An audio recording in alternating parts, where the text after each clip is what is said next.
Assalamualaikum warahmatullahi taala wabarakatuh. Alhamdulillahirabbil alamin wassalatu wassalamu ala asyrafil anbiya'i wal mursalin wa ala alihi wa sahbihi ajmain. Qala rabbi shrah li sadri wa yassir li amri wahlul 'uqdatam min lisani yafqahu qawli amma ba'd. Pada subjek fiqh mu'assarah DSS 2113 yang dikendalikan oleh pensyarah kami iaitu Ustaz Ahmad Yusari bin Yusli memberikan tugasan kepada kami untuk merakam video bagi tugasan-tugasan yang perlu kami bentangkan. Kumpulan kami iaitu kumpulan yang ke-6 terdapat topik rokok elektronik. Saya Ahmad Muhyiddin bin Arif, pembentang pertama. Seterusnya pembentang kedua Ahmad Ikmal bin Razali dan pembentang terakhir Muhammad Huzail Daniel bin Mazlan.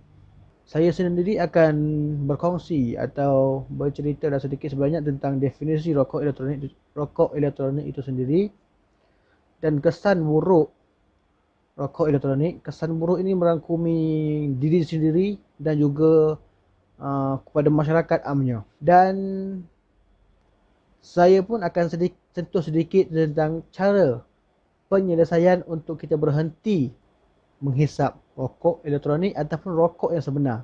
Seterusnya, Ahmad Ikmal akan menceritakan ataupun berkongsi tentang dalil yang lebih mendalam sedikit dan inilah kenapa pengharaman rokok elektronik. Seterusnya, Ahmad Uzail Dani akan membincangkan ataupun akan mengulas sedikit sebanyak statistik rokok elektronik dan apa kata pakar dan bahan-bahan secara terperinci dalam rokok elektronik itu sendiri.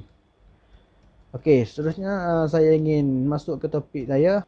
Definisi rokok elektronik itu sendiri. Rokok elektronik adalah alat yang menggunakan kuasa elektronik untuk menyalurkan aerosol atau wap hasil dari pemanasan satu cecair untuk dihisap oleh pengguna. Pada masa ini ianya juga dikenali sebagai vape. Perkataan vape itu sendiri berasal daripada perkataan Inggeris iaitu vaporization yang bermaksud proses penguapan.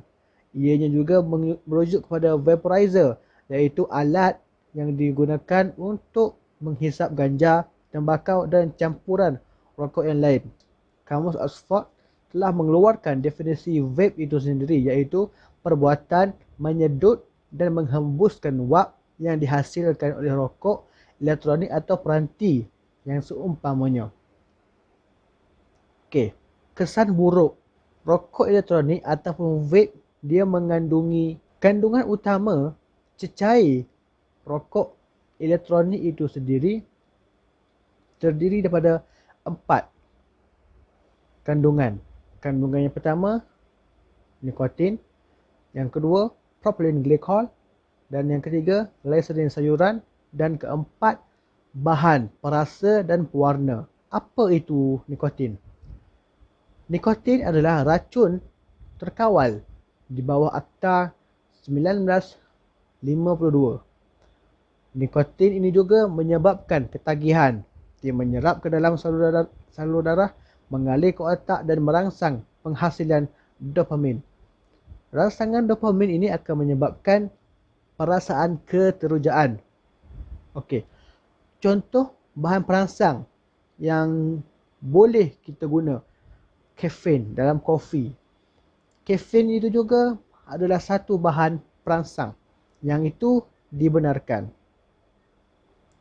Seterusnya, ketagihan ini berkait rapat dengan kepantasan nikotin itu diserap dan sampai ke otak. Okey, itu nikotin. Apa kesan-kesan nikotin? Kajian menunjukkan pendedahan otak kepada nikotin semasa remaja akan menyebabkan remaja itu ingin mencuba bahan-bahan yang terlarang yang terjurus kepada penyalahgunaan dadah. Okey, kita ulang balik. Nikotin itu adalah satu rangsangan, satu benda yang menyebabkan perasaan keterujaan. Jadi apabila dos yang kita guna pada rokok elektronik ataupun vape, contoh dos tu 2 mg ataupun bawah lagi, daripada 2mg, pada waktu-waktu yang akan datang, perokok ataupun penghisap tegar, dia ingin mencari keterujaan ataupun kepuasan yang lebih daripada tu, jadi diperlukan dos yang lebih tinggi yang terjurus kepada penyalahgunaan dadah. Kajian juga membuktikan nikotin menggalakkan pembekuan darah yang akan mendedahkan risiko strok kepada seseorang. Nikotin serendah 2 mg boleh menyebabkan gangguan pada perut dan usus. Dos yang lebih tinggi boleh menyebabkan sawan dan kegagalan pernafasan. Jadi tidak hairan dah ada yang meninggal sebab dadah. Seterusnya kita melihat pula kesan kepada masyarakat. Kesan suasana masyarakat. Kita sendiri boleh lihat di Malaysia sendiri bagaimana rokok elektronik ini berleluasa di kalangan remaja, kanak-kanak dan golongan wanita. Okey. Rokok elektronik ini sebagai gateway kepada merokok. Permulaan untuk merokok.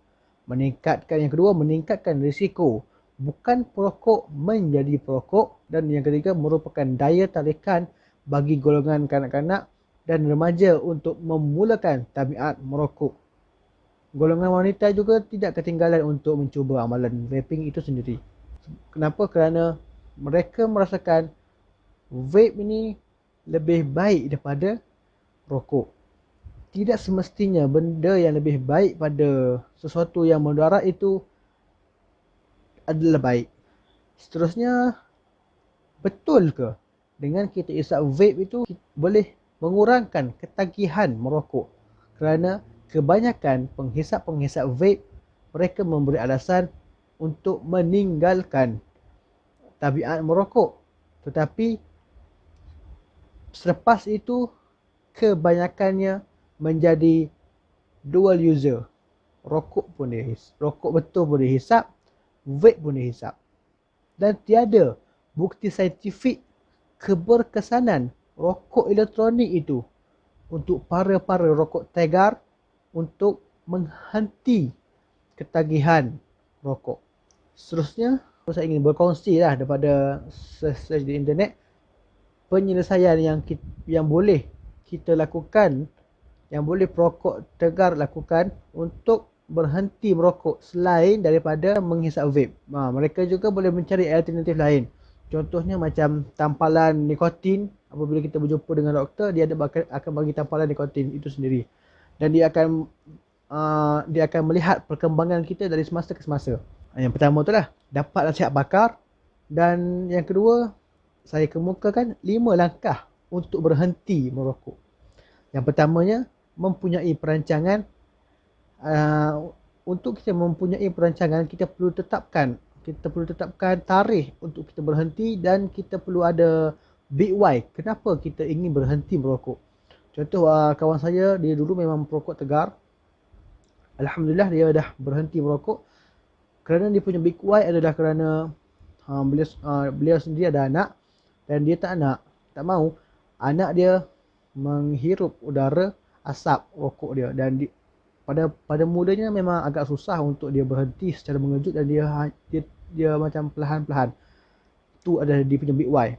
Dan yang kedua, mohon sokongan dari ahli keluarga dan kenalan terdekat.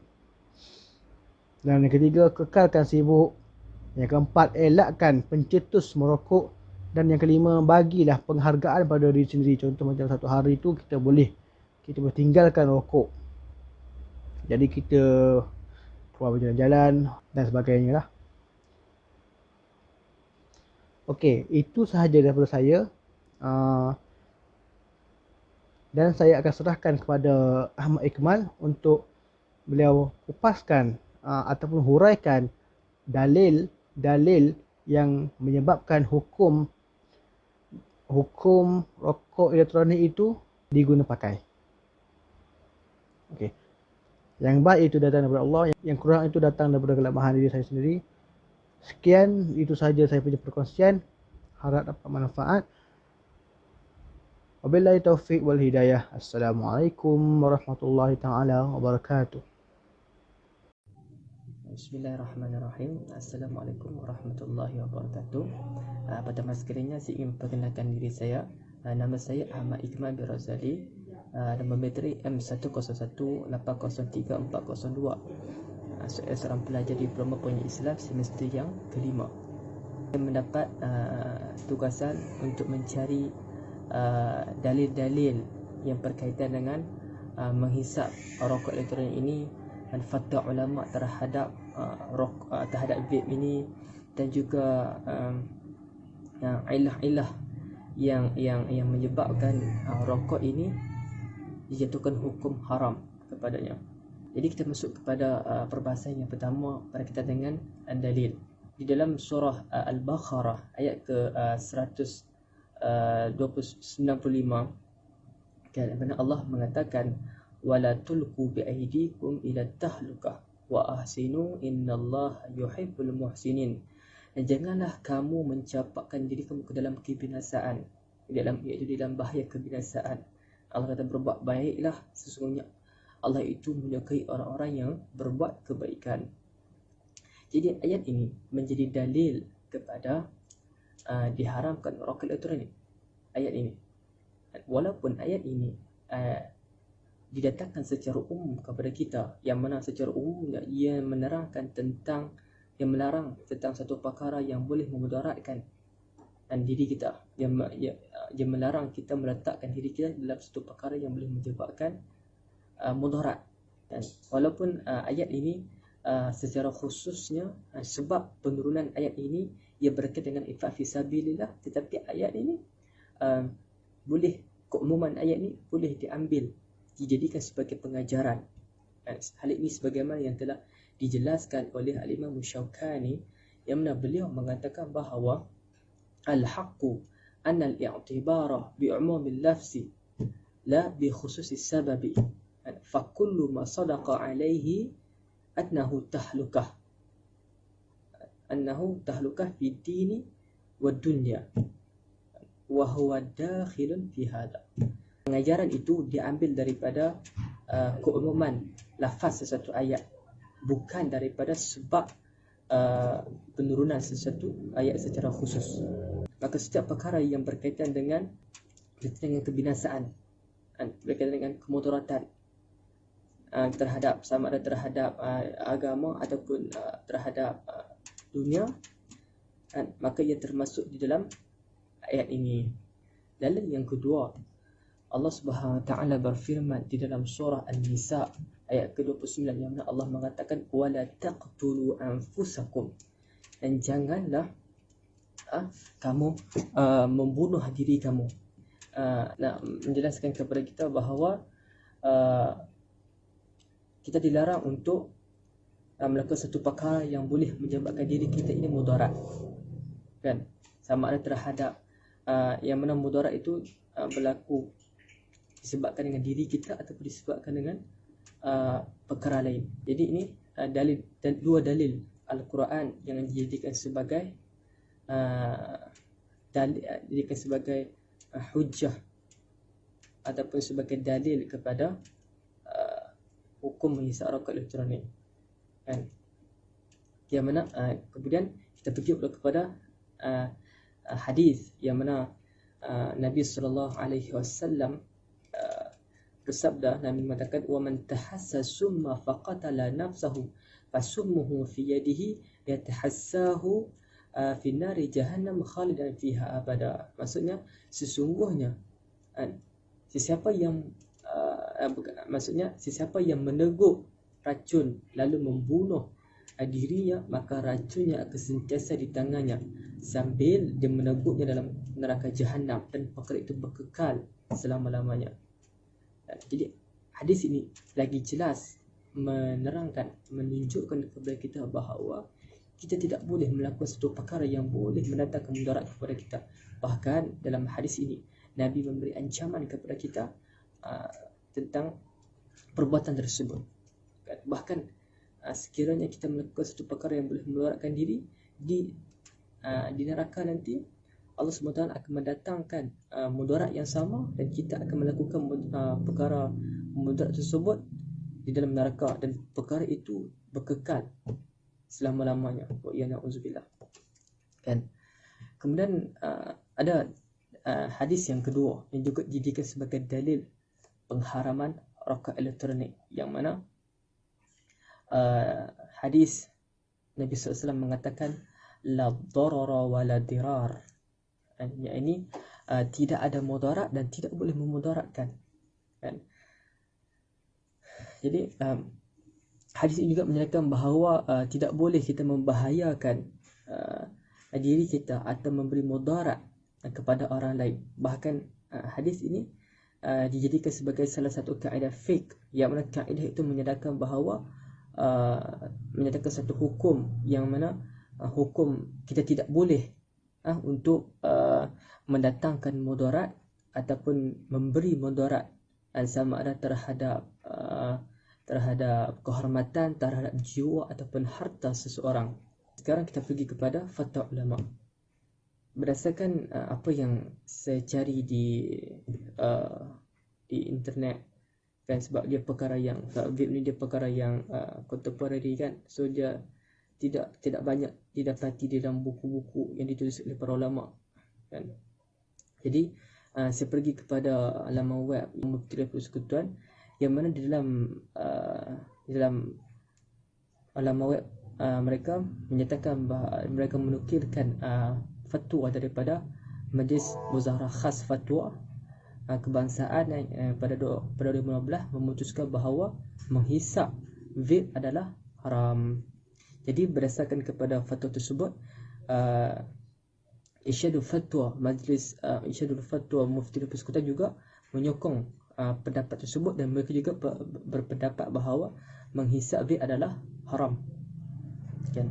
Maka saya juga mencari, saya dapati di laman web rasmi Jabatan Mufti Negeri Perak, dengan mereka juga berpendapat bahawa menghisap vape adalah haram sebagaimana menghisap rokok tradisional, kerana dua-dua perkara tersebut mendatangkan mudarat, kan. Tak cukup daripada itu, saya juga mendapati ada beberapa para ulama yang kata apa, contemporary pada masa kini memberi pandangan mereka terhadap menghisap rokok elektronik ini, atau iaitu vape, yang mana pandangan daripada Syekh Saleh Al-Munajjid, kan, beliau mengatakan bahawa hukum menghisap rokok elektronik adalah haram, kan, kerana ia sama, kerana rokok elektronik ini sama mudaratnya dengan rokok tradisional, kan. Bahkan beliau menegaskan lagi beberapa perkara, iaitu beliau mengatakan bahawasanya bagi mereka yang ingin meninggalkan amalan hisap rokok tradisional ini dengan pergi kepada menghisap rokok vape adalah satu perkara yang tidak mengubah apa-apa, maksudnya sama saja, kan. Itu yang pertama. Lepas tu kan Syekh Osman Al-Khamis juga memberi pendapat dan memberi pandangan beliau terhadap perkara ini, yang mana beliau mengatakan bahawasanya rokok elektronik adalah haram kerana ianya memudaratkan, kan. Bahkan beliau juga menambah, beliau mengatakan setiap perkara yang memudaratkan, maka Islam terlebih dahulu akan menolaknya demi kemaslahatan. Okey, itu di antara dua fatwa ulama contemporary aslinya di luar negara Malaysia lah, yang dapat saya nukilkan di sini, kan. Jadi itu berkaitan dengan fatwa ulama terhadap rokok elektronik, yang mana jelas menunjukkan bahawa mereka mengharamkan menghisap rokok elektronik ini, iaitu vape, kan. Jadi kita dah tahu bahawa menghisap rokok elektronik adalah haram. Jadi apakah illah? Yang seterusnya, yang ketiga, kita tahu apakah illah yang menyebabkan rokok elektronik itu haram. Jadi illah rokok elektronik ini dia dikiaskan dengan ilah asal pada rokok tradisional. Dan yang mana ilah tersebut, yang pertama, ilahnya adalah ia memudaratkan agama, nyawa, akal dan keturunan. Ilah yang kedua, ia mengandungi bahan-bahan beracun seperti nikotin, cetirizine, propylene glycol, vegetable glycerin dan alkohol. Dan yang ketiga, dia membawa kepada ketagihan dan menghayalkan. Sebab apa? Sebab di dalam rokok tradisional juga ada nikotin. Di dalam rokok elektrik juga ada nikotin. Walaupun nikotin yang ada pada rokok elektronik itu lebih sikit peratusannya daripada rokok tradisional, tetapi dia tetap boleh membawa kepada ketagihan. Maka jadi dimasukkan, jadikan sebagai ilah pengharaman bahan merokok elektronik. Yang keempat, dia membawa kepada pelbagai penyakit seperti kanser, kecacatan janin dan lain-lain. Dan yang kelima, dia memudaratkan kesihatan diri. Dan inilah, dan dia mencemarkan suasana sekeliling dengan asap-asap yang mereka hemburkan itu. Dan ini di antara ini adalah 5 ilah yang menyebabkan rokok elektronik itu menjadi haram sebagaimana rokok tradisional. Jadi kesimpulannya daripada perbahasan saya ini berdasarkan kepada dalil-dalil umum tadi dan berdasarkan fatwa para ulama yang mengharamkan rokok elektronik ini, maka kumpulan kami juga yang kumpulan yang keenam ini cenderung kepada untuk menyatakan bahawa menghisap rokok itu juga adalah haram kerana dia tetap memberi mudarat. Jadi itu sajalah apa yang dapat saya bahaskan pada pertemuan kali ini. Semoga dapat memberi kefahaman dan bermanfaat. Jadi itu saja dari saya. Sekian, terima kasih. Alhamdulillah nahmaduhu wa nasta'inuhu wa nastaghfiruh wa na'udzu billahi min syururi anfusina wa min sayyiati a'malina. Man yahdihillahu fala mudilla lahu wa man yudlil fala hadiya lahu. Asyhadu an la ilaha illallah wa asyhadu anna Muhammadan 'abduhu wa rasuluh. Allahumma shalli ala Muhammad amma ba'd. Assalamualaikum warahmatullahi wabarakatuh. Saya Muhammad Uzaidinia bin Mazlan, salah seorang anggota daripada kumpulan 6, terdiri daripada Ahmad Mushidin, Ahmad Iqmal, yang telah pun membentang bagi bahagian mereka.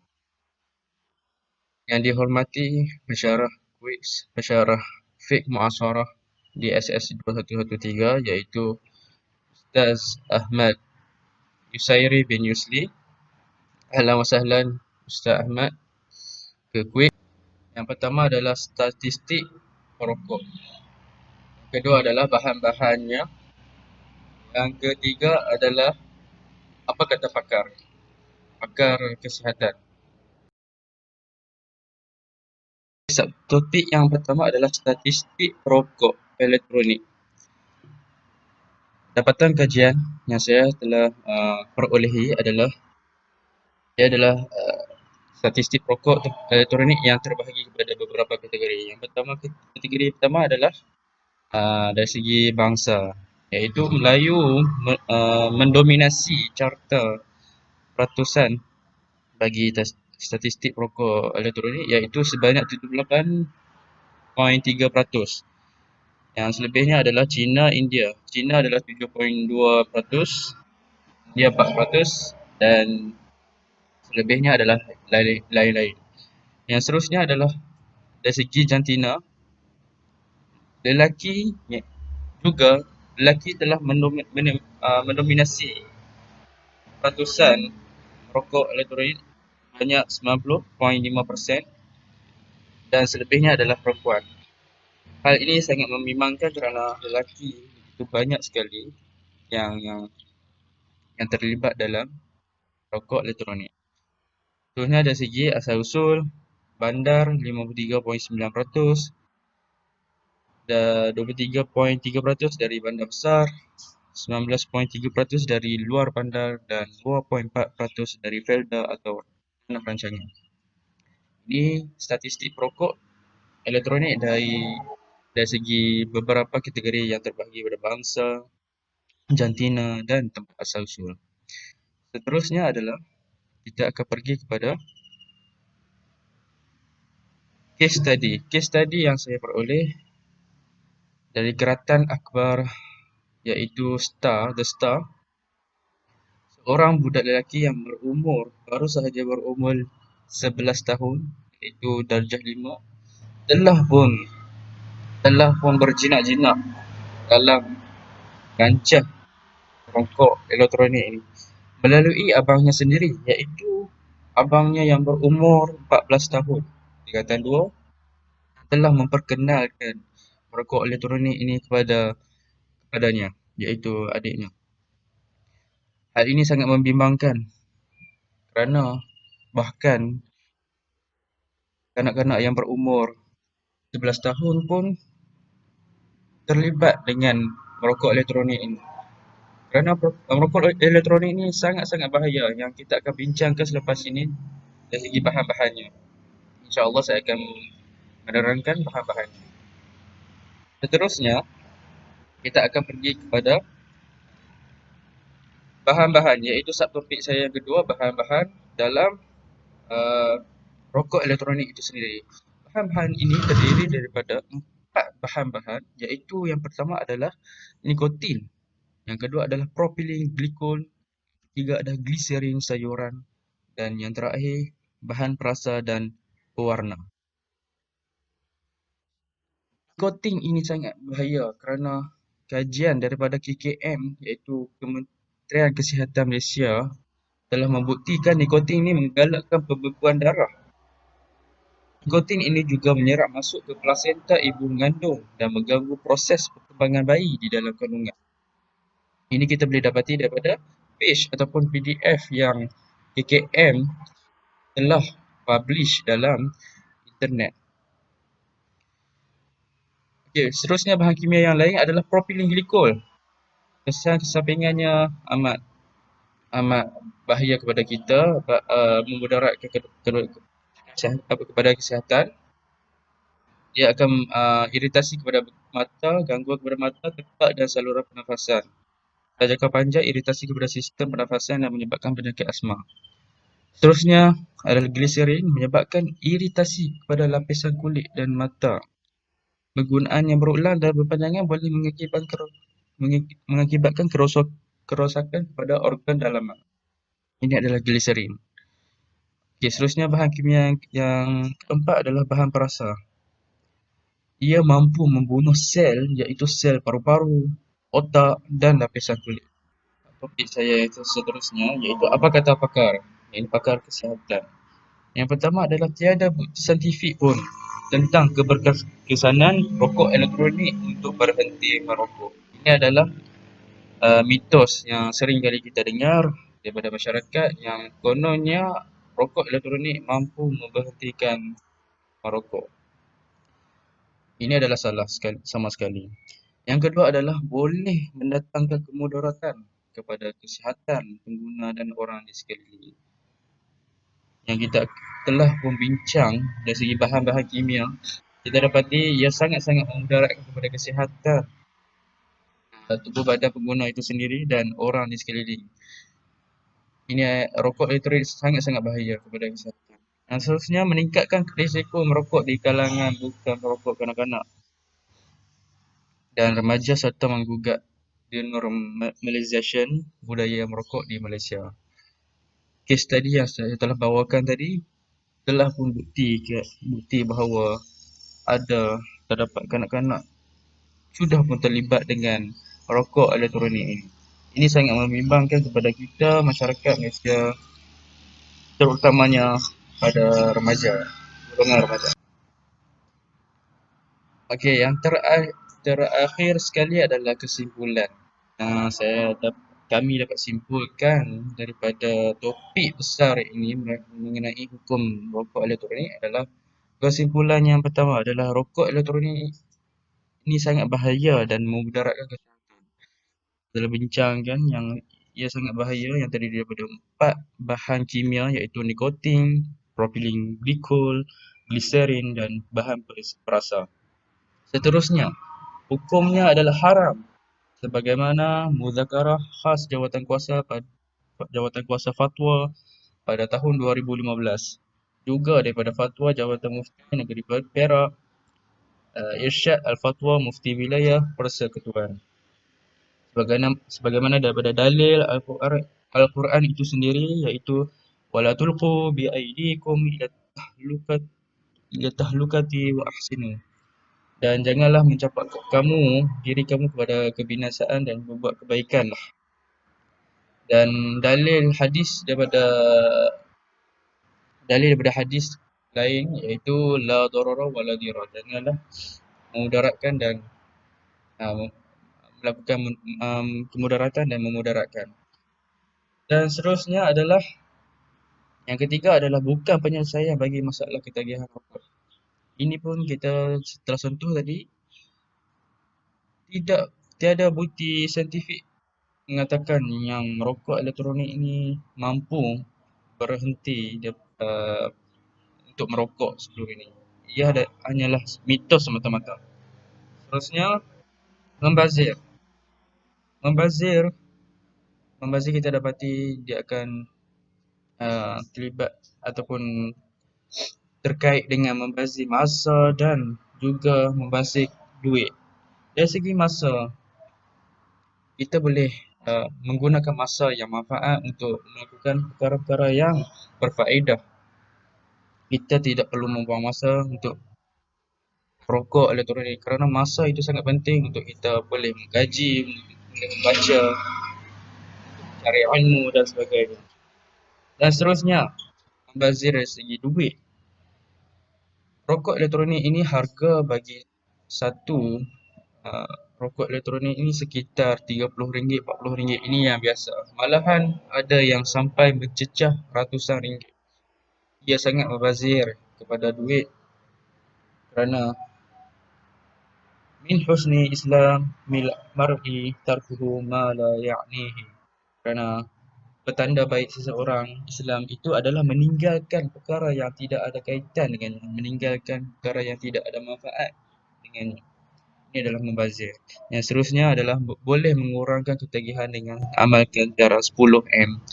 10M ini adalah petua untuk mengurangkan ketagihan merokok elektronik. Yang pertama adalah melanggarkan masa untuk hisap rokok. Yang kedua adalah minum banyak air. Yang ketiga, menarik nafas panjang. Yang keempat, membuat sesuatu. 5, mengunyah sesuatu. 6, menjauhkan diri dari suasana merokok. 7, membasuh tangan. 8, mandi dengan kerap. 9, melakukan senaman ringan. Dan terakhir 10 adalah memohon doa. Rujukan ini saya telah bawakan daripada buku ataupun tulisan daripada Dr. Zulkifli Muhammad Al-Bakri, iaitu yang bertajuk Haramkah Merokok? Hukum dan Penyelesaiannya. Dan saya rasa setakat itu saja daripada saya dan kami dari kumpulan 6 untuk membentangkan tajuk besar, iaitu hukum merokok elektronik. Dan sekiranya terdapat persoalan ataupun bantahan, kritikan kepada kami, silakan. Kami mengalu-alukan kerana yang baik itu daripada Allah, datang daripada Allah. Yang kurang baik itu, kelemahan itu datang daripada kami sendiri. Aqulu qawli hadha wa astaghfirullah li wa lakum. Assalamualaikum warahmatullahi wabarakatuh.